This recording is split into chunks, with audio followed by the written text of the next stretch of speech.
Sir ನಿಮ್ಮ ಹೆಸರು? ಅನ್ನ ಸಾಬ್ ಅಂತ. ಸರ್ ಯಾವ ಊರಿಂದ ಬಂದಿದ್ದೀರಾ? ಬಾಗಲಕೋಟೆ ಡಿಸ್ಟಿಕ್ ತೇರ್ದಾಳ್.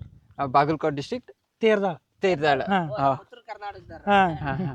ಸರ್ ಯಾವಾಗಿಂದ ಟ್ರೈನಿಂಗ್ ಸ್ಟಾರ್ಟ್ ಆಯ್ತು ನಿಮ್ಗೆ? ನಿನ್ನೆಯಿಂದ ನಿನ್ನೆಯಿಂದ. ಏನೇನು ಹೇಳ್ಕೊಟ್ರು ಸರ್ ಟ್ರೈನಿಂಗ್? ಟ್ರೈನಿಂಗ್ ಪೈಲಾ ತೇರಿ ಹೇಳ್ಕೊಟ್ರಿ. ಹಾ ಆ ನಂತರ ಸಿಮ್ಯುಲೇಟರ್ ಮಾಡಿದೀವ್ರಿ. ಹಾ ನಿನ್ನೆ ಮ್ಯಾನ್ಯುವಲ್ ಒಳಗೆ ಇದನ್ನ ಮಾಡಿ ಇವತ್ತು ಆಟೋಮೇಷನ್ ಚಾಲು ಇದೆ.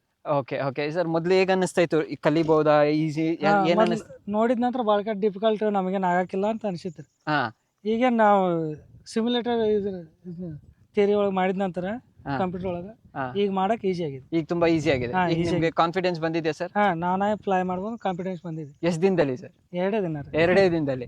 ನಿನ್ನೆ ಬಂದಿರೋದು ಫಸ್ಟ್ ಟೈಮ್ ಡ್ರೋನ್ ಇಟ್ಕೊಂಡ್ರು, ಇವತ್ತು ಆಲ್ರೆಡಿ ಕಾನ್ಫಿಡೆನ್ಸ್ ಬಂದಿದೆ ಸ್ಪ್ರೇ ಮಾಡ್ಬೋದು ಅಂತ. ಫಸ್ಟ್ ಟೈಮ್ ಡ್ರೋನ್ ನೋಡಿ ಆಲ್ರೆಡಿ ಈಸಿಯಾಗಿ ಈಗ ಧೈರ್ಯ ಬಂದಿದೆ. ಸೊ ಡ್ರೋನ್ ಫ್ಲೈ ಮಾಡೋದು ತುಂಬ ಕಷ್ಟ ಇಲ್ಲ. ಟ್ರ್ಯಾಕ್ಟರ್ಸ್ ಎಲ್ಲ ಸುಮಾರು ದಿವಸ ತಗೊಳ್ತಿದೆ, ಬಟ್ ಡ್ರೋನ್ 2-3 ದಿವಸದಲ್ಲೇ ಫುಲ್ ಎಕ್ಸ್ಪರ್ಟ್ ಆಗಿಬಿಡ್ಬೋದು.